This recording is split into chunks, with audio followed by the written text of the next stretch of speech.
So hello everybody.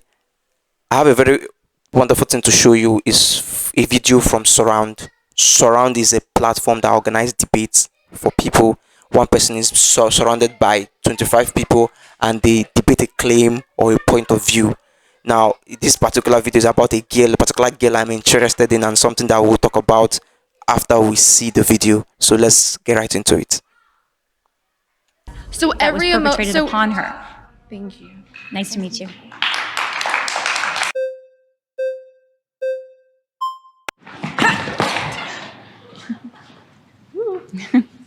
Hi, what's your name? Jax Prince. Nice to Jax, meet you. nice to meet you. I'm Lila.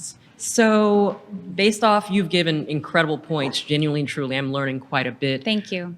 So, for the people that you say have the abortion young, how old do I look, out of curiosity? You're never supposed to answer that, right? No, go ahead. By all means. Will you tell me you'll do me if I do you? Yeah, Okay. deal. All right, you are 25? I appreciate that. Add about 10 more years. So, Okay. by You your look logic, awesome. thank you. You look amazing. By your logic, I should be in that age range of people who abort, let's say, who should be feeling the regret and everything. If I had carried to term, I would be labeled a drug-addicted black mother, and if I had kept the baby, I would have been labeled a incompetent single mother. So my question for you is, what is your perception of how I should feel about my abortion? So a couple things. First of all, sometimes the regret happens later in life. It's not within even 5 or 10 years. The trauma they feel might come out later when they have their own other children or grandchildren. So every woman, it's going to be different. Sometimes it's immediate, sometimes it takes years. I mean, I think you're amazing. I think if that's what you've overcome in your life, I think that's incredible. And you should be proud of overcoming so many tough things in your life. It does break my heart that if you're sharing you had an abortion, that there could be a child, I don't know how old they'd be, 10 years old today, who would be cheering you on, saying, go get him, Mom, you got this. I can promise And I you think- that would not be the case, because I can almost promise you that would not be the case, because I say again, I'm in a domestic violence shelter. I've got a dog I can barely take care of. You're you're expecting me to sit here and let you tell me how I'm supposed to feel. You're trying to scare me. I'm not telling you how to feel. Yes, you are. Yes, you are. I'm not telling you how to feel. With your statistics, But and I your am telling you that information- your baby, with your statistics your and baby your had a right to information, live. with your statistic and your information, Your baby had a right to live. you are completely wrong. And, Because yes, and I wish someone yes. had been helping you more. Listen, That's the other thing. listen, but you weren't there. deserve That's more just help. it. Everybody always likes to say, "Oh, That- keep the baby, give it up for adoption." I But- know what our foster but care that- system that- is like. but when you- just you to be can't clear, tell when me you I put- would have a child cheering me Just to be on. clear, in when this you place instance. a child You for can't- adoption, hold on, you're they not don't gonna go into speak. foster You care. don't get to speak for my child. You don't get to speak for my child. Let's start right there. You don't get to speak for my child saying, "Oh, mommy would be cheering you on," or everything like that. You don't fucking know that. You don't know that at all. You don't know what my child would be. I may not even have my child because I was so unfit at the time. Drug addiction, sex work, everything like that. Yes, I'm a proud pro-ho. That is exactly what I do. But you're telling me how my child would feel. And what gives you the right? I What would gives hope you that the for your right? child. What gives you the right? I would love to respond to you. I would love to respond to you. I think, yes, your child had a right to life. And I would say that I wish there were more people helping you at the time. It sounds like you were at a really rough time in your life. And I think that you mattered, that baby mattered, and you both deserved more help. That's what I would say. That's what you would say. But you're saying my child be cheering me on I would right now. hope that if you chose to parent. That's the thing. If You just you chose said to you would parent. hope. I would hope You that. would hope. So all of this is going off of hope. Please return to your seat.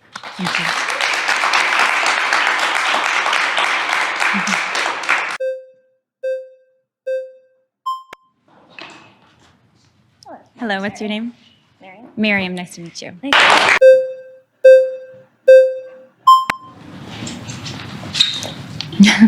Hello again. Hello. So my first question is, are you familiar with an anime or a manga series called Monster? I'm not. Tell me about it. In Monster, essentially you have a doctor, and this doctor has a choice. He has a choice to decide between either saving this young boy's life or saving the life of, I believe it's a sponsor of the hospital. He chooses to save the young boy's life. This young boy grows up to be the titular monster, worse than Hitler. Does that child have a right to life? Yes, every child has a right to life. Even if they turn out to be the most monstrous thing you could possibly produce. Even if, Yeah, monsters- even if their life means the life ending of everyone here. Yeah. Does their life still hold? I believe true? monsters are not born, they're made. So just because a child might eventually do something when they grow up and become an adult doesn't mean we have a right to kill them before that. I don't know what went on in their childhood or the choices that they made, but at the end of the day, everyone has a right to life, especially a child. They're innocent. Let's say this child grows up and their life is miserable to the point of where they would want to end their life. And think that's that's going what to she's getting obviously to. leave some kind of ricochet effect. think Everybody's it's going to be personal, desperately probably. devastated by that.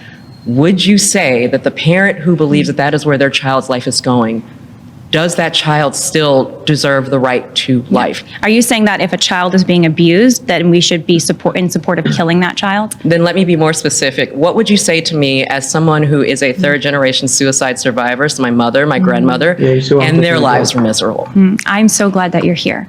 And I'm so sorry that that's part of your history and that your mother, your grandmother endured that. And I'm so glad that you're here. I think your life is awesome. And I think every life is awesome. Now, would you say the same if you knew that I was living in a domestic violence shelter where I consider taking my life frequently? Would you still say that I don't deserve to not only end that life, but especially somebody who did have an abortion, as somebody who had to make the decision to escape their abuser, their predator, their captor, as someone who was trafficked and pimped? So- Would you still say that raising that child under those circumstances would have either made my life difficult, or would you still say that child has a right to life if I made the decision, I don't want to be tied to a predator for the rest of my life, I don't want to be tied to my captor for the rest of my life? So if someone's dealing with horrible abuse, and I hope that didn't happen to you, but if you were dealing did. with I'm so sorry. That's absolutely horrible. You deserved much better. You deserve to be taken out of that, rescued from that, and given a better life. And that would be my hope for every person and what I'd want to work towards for every person, as opposed to saying death is the answer, or a suicide is the answer, or abortion is the answer. I think choosing life is always better. Now, what would you say if I were to say, Pause, Jax. yes, Thank you. as well. Appreciate it. You see, she keeps coming. Hello. Hi, You know, Whitney Shanahan. she just Whitney, keep nice coming. to meet you. I think she first, needs answers. I'm a You know, mother. let's- Awesome. Congrats. And I know So you could see that she kept on coming. So my question is, why? Is it that she wants to continue the debate? Is it that she has some trashing out to do, right? Like she said at the end of the whole video. Like, is it that there was something she wanted, or is it that she was seeking for the truth? She may not know it, or it may not look like it. A lot of us, including that particular lady, is searching for the truth, and they are being presented with the truth for the very first time, and something in them jacks up and they want to hear it. You see, she kept on coming, she kept on coming, she kept on coming, she kept on coming. If she was given opportunity, probably she would have debated Laila for seven times, right? Because she kept on coming. And she had only two opportunities. The second opportunity, and she from the second time, you can see that it was personal. It was something that was about her. For me, it's a very beautiful thing to watch, that people really, really, really, although they may not know it, are interested in the truth. Something in us want to hear the truth. You may not. You may say, okay, how do I know the truth? You know the truth because you know the truth. You know the truth because something within you is telling you that is the truth. But you've crowded that voice with a lot of noises. You've quenched that voice with a lot of noises, and you are fighting the truth. And you understand this. You understand it by looking at a lot of people who are sick in the hospital bed, or maybe who are really down and really going, and they don't have their defenses high. When you present them with the truth, they immediately grab it because they don't have the strength no more to fight and antagonize the truth. That particular lady was in search of truth, and that truth is Jesus. Jesus said, I am the way, the truth, and the life. Jesus loves you, and he wants to be Lord over your soul. That truth, we do a lot of debates. Yeah, you see the internet, people search for the truth, people are looking for the truth. Some people say there's nothing like the truth no more, because probably they are tired of searching for that truth. But the truth is before you. The truth is before you. The truth has always been there, but you have to surrender. You have to get the truth by the way of humility. For you to know the truth, for you to accept the truth, is by the way of surrender. Completely surrender that of my own power, I'm wrong at this. See, I'm wrong. I was very wrong all along, but I found the truth. I have found the truth. So for that young lady, she was in search of truth, and I hope she finds it. I hope she really, really finds it, because it was something, heartwarming to watch. It was something powerful. It was something beautiful to see, and I really felt for her, and I wish that Lila would have given her the 10 minutes, opportunity to, talk with her again, but she chose someone else. But yeah, I wish that she would have given her opportunity so that they can talk more and talk about this, because it's no longer a debate. It's now therapy. It's now like helping somebody out. Somebody needs help. Their problem is so thick, it's so overwhelming that they can't let loose of what that problem have conditioned their mind into. That probably they have been conditioned to see life in a certain way, but you have to present them to the truth, to uncondition that mind, to condition them in another particular way. Not conditioning them now, it's not the right word. You have to present them with the truth for them, so that they can see, so that it can be clear, so that the scales can fall from their eyes, so that they can see, yeah, I was wrong, and this is the truth, and I have found the truth. So I pray you found the truth. And to everybody that is in that position, I want to tell you that it's difficult. It's very difficult. You may say, okay, I may not know what I'm saying. I may not know what it means to be in that position.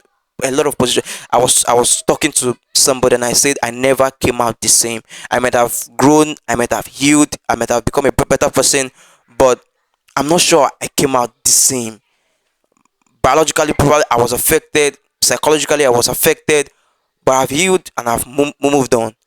You may not. It may be too overwhelming for you. You may not come out the same way, but the most important thing that you found the truth and you are with it and you're smiling again. There is a way out. I'm telling you, there is a way out, and it's the way of the cross, and it's the way of Jesus. There is a way out. Stop banging at that door that is already locked. There's a one that's already open out to you. There is a way. There's a truth, and there is life. People wants to live. People want to be happy. That abundant life is in Christ. It's a beautiful thing to see someone that has been wallowing in difficulties, in pain, in bitterness, comes to God. Come to God, and you see them brighten up. You see them brighten up. You see them beautiful once again. That is what God can do to you. You see someone that has a normal life and they dabble into drug and their life is terrible. You never see anybody that go into drug and they are better people.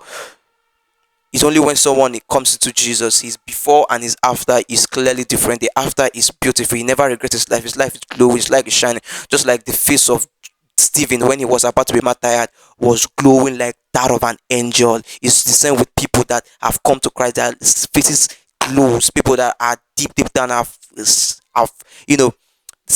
deep themselves, just as a sponge is dipped into a water, and the glory of God saturate them. They are covered, and they are glowing with the glory of God. That is what it means to have the truth. Jesus said, "My peace I leave to you, not as the world gives."